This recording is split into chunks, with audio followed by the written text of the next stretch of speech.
Assalamualaikum dan salam sejahtera. Personaliti program reality tidak mengaku cabul seks luar tabi'i terhadap penuntut kolej swasta.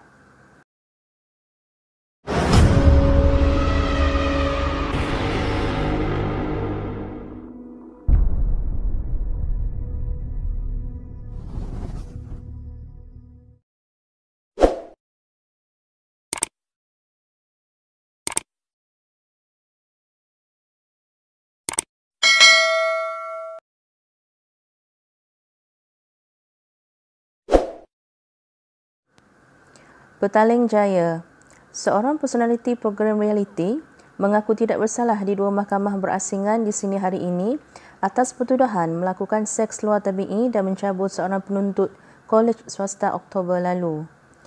Di Mahkamah Seksyen di hadapan Hakim Faiz Ziauddin, tertuduh Syed Shah Ikmal Syed Muhammad Syaiful, 25, yang hadir di mahkamah dengan memakai baju T berwarna biru muda, didakwa melakukan persetubuhan luar tabi'i terhadap kenalannya, seorang wanita berusia 22 tahun.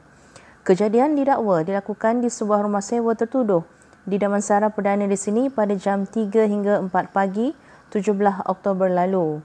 Pertuduhan dibuat mengikut Seksyen 377B Kanun Keseksaan yang memperuntukkan hukuman penjara sehingga 20 tahun dan sebatan jika sabit kesalahan.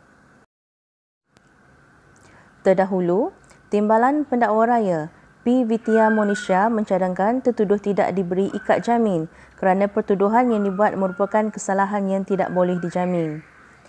Mengambil kira kesalahan yang dituduh adalah serius, malah tertuduh juga mempunyai beberapa kes lain yang masih disiasat dan mungkin akan dituduh di mahkamah.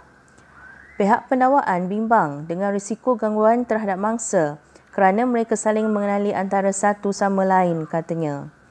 Bagaimanapun, jika mahkamah membenarkan tertuduh diikat jamin, Vidya Monisha mencadangkan tertuduh diberi ikat jamin sebanyak RM100,000 dengan seorang penjamin, menyerahkan pasport kepada mahkamah dan dilarang mengganggu mangsa sehingga kes selesai. Bagaimanapun, peguam Syed Amirul Syed Idrus yang mewakili tertuduh merayu agar anak guamnya diberi ikat jamin. Selepas mendengar permohonan daripada kedua-dua pihak, Faiz membenarkan tertuduh diikat jamin sebanyak RM20,000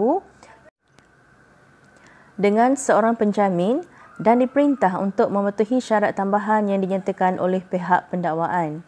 Sementara itu, di Mahkamah Magistrate, pemuda itu yang juga peserta program reality dituduh atas pertuduhan melakukan kekerasan terhadap mangsa sama dengan maksud untuk mencabul kehormatannya di lokasi, waktu dan tarikh yang sama.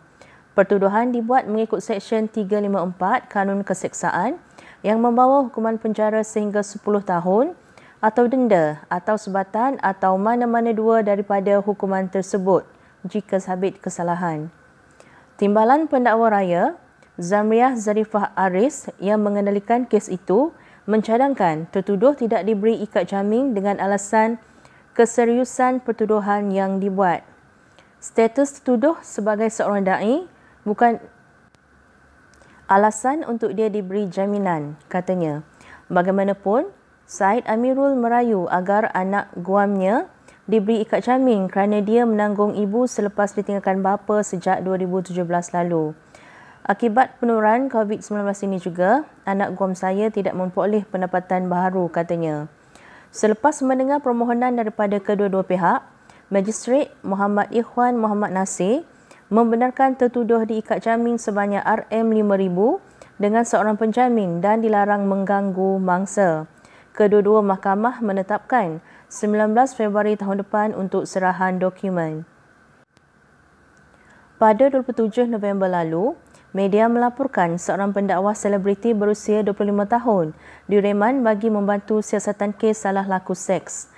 Tempoh tahanan reman di Mahkamah Shah Alam dan Petaling Jaya dilanjutkan sebanyak 2 kali bagi membantu siasatan.